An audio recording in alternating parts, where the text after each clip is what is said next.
But the main business of next week will be finalising Ireland 2040.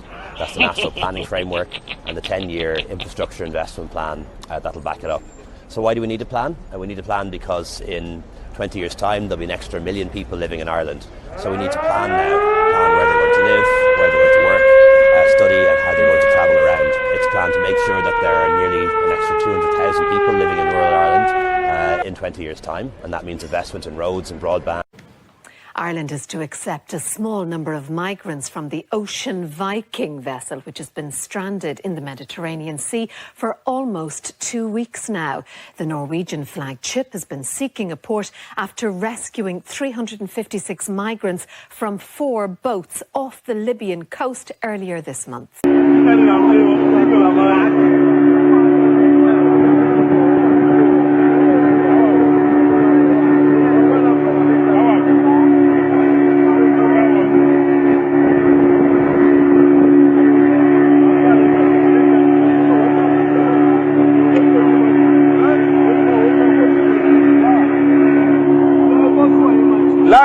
Allah ya jis Allah kiyaye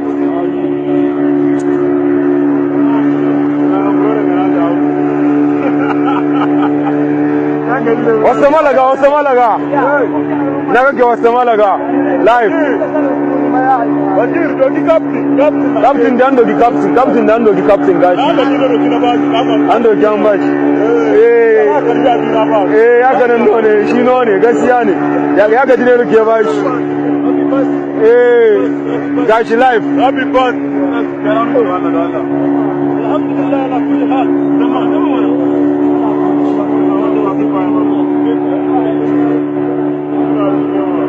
Allahu Akbar wuce su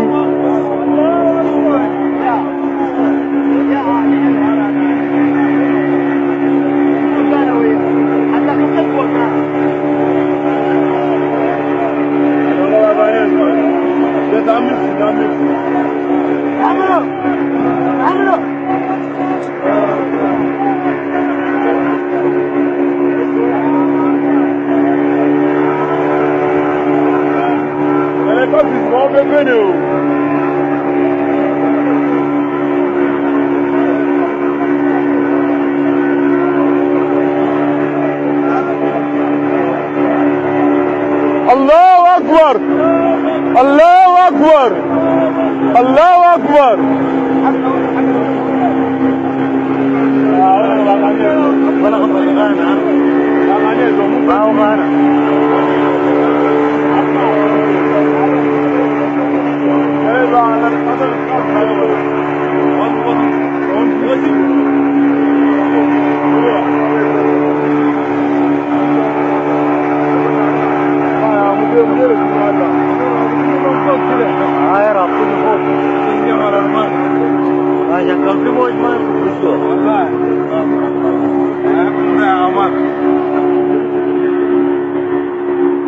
Pepe, kajole kichando kicho.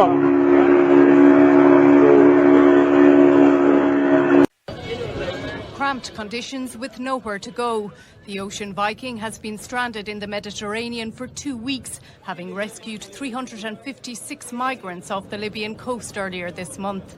The ship was denied entry by Malta and requests to dock in Italy were ignored, according to charities operating rescue missions. But today, a breakthrough.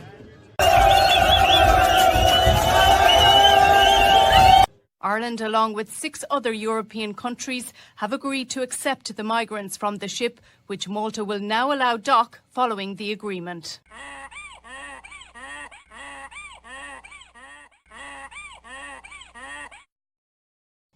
It's positive that Ireland, along with other European countries, has agreed to take people rescued by the Ocean Viking in today. That's to be commended.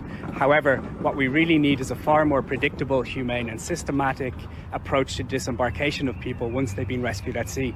The ship is carrying mostly Sudanese migrants rescued from the sea in 4 separate missions. They include more than 100 minors. Around 90 of them are unaccompanied. When it comes to the relocation of people here, the Department of Justice normally works on a case-by-case basis. But recently, the Minister for Justice agreed to the relocation of up to 100 asylum seekers here between now and December. Now, it's not known how many will be arriving from the Ocean Viking ship, but a spokesperson for the department said he expected the figure to be small. Alva Keneally, RTÉ News, the Department of Justice in Dublin.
What do you think of those people who did that?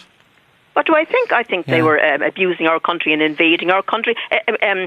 Anyone who abuses the asylum system just as a way to get to the West, and it is massively abused, is an invader of our country. An invader? Anyone who barges their way into your country against your will. No, it's not your country. I mean, whose country is it? It's the country of Irish people. Do you think I'm making some exception of myself? We don't own it. I beg your pardon? We don't own the country. When you say your country, we certainly do own our country. Yeah. Okay. If you think we don't own our country, Joe, you've got a very big problem. Maybe I have. They're invaders. Anyone who is an illegal immigrant, and ILL illegal, okay. or what is an asylum abuser is such a person. Okay. What is the purpose of this invasion? To get to live in the West. Yeah, and do they want to rob anything off you or me, or pillage or rape? Excuse me, they want invaders to rob. Invaders normally come to rob, pillage, rape, overthrow. I bet. Oh, if you want to use that kind of language, go right ahead. What do invaders do? Invaders are people who say effectively, "I'm coming into your country whether you like it or not." To do what? And I'm staying here. To do what? To be here. In your house? In our country. In your house? In our country, which is our communal home. Are you trying to say that the country doesn't have the right to say who comes into it? Of course it does. Of course that's all I'm talking about. But I'm just saying, I'm trying to get a glimpse, because you're coming across with phrases like invader. I'm trying to get a glimpse of what you're actually saying, what you actually think of Ali and people like it. Well, obviously, I don't know Ali's circumstances. What I do we heard him yesterday directly from his own mouth for 20 minutes. Excuse me, Joe. We never heard on what basis Ali asked for asylum. He came in 2006 when Syria was... Because he wanted to get out of Syria. I'll stay there, Anya, please, and you come back in, please, as you want. Margaret, you're listening to Anya and Connell. I am, yeah.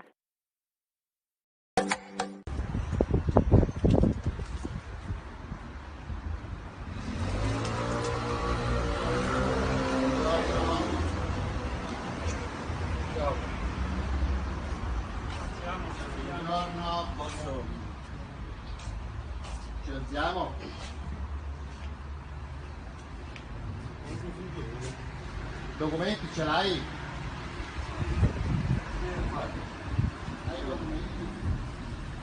Pasquale!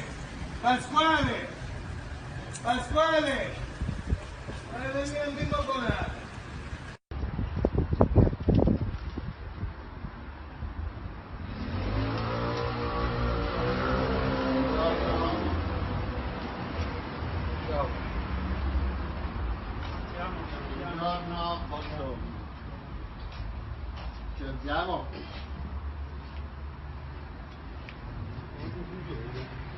Documenti ce l'hai? Hai i documenti? Pasquale! Pasquale! Pasquale! Vai venire un bimbo con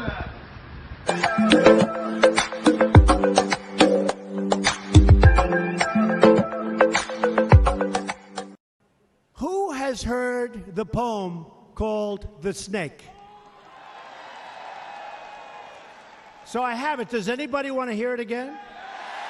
You sure? Are you sure?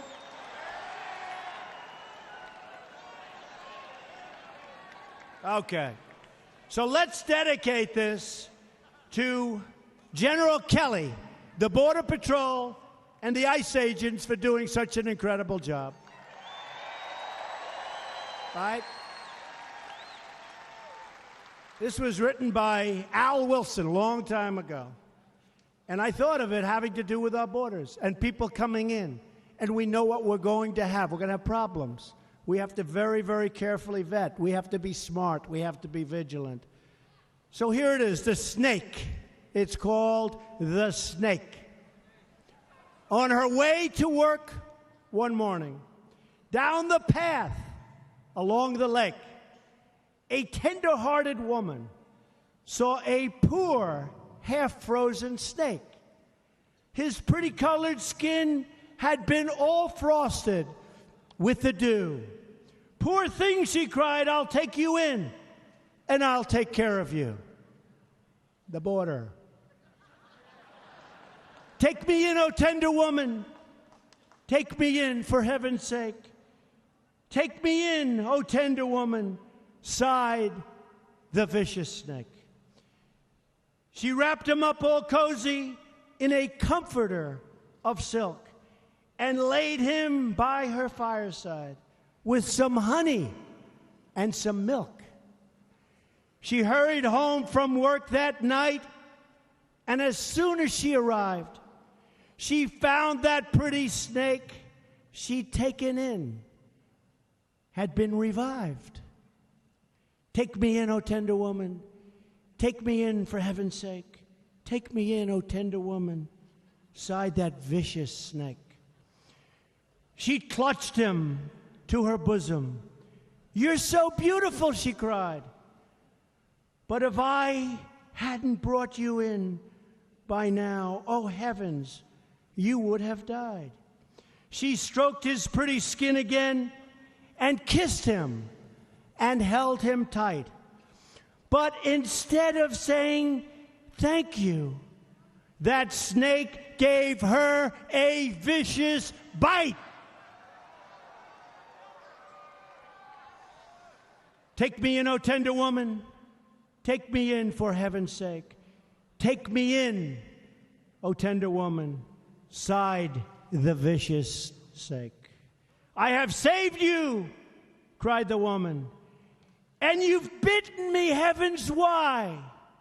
You know your bite is poisonous, and now I'm going to die."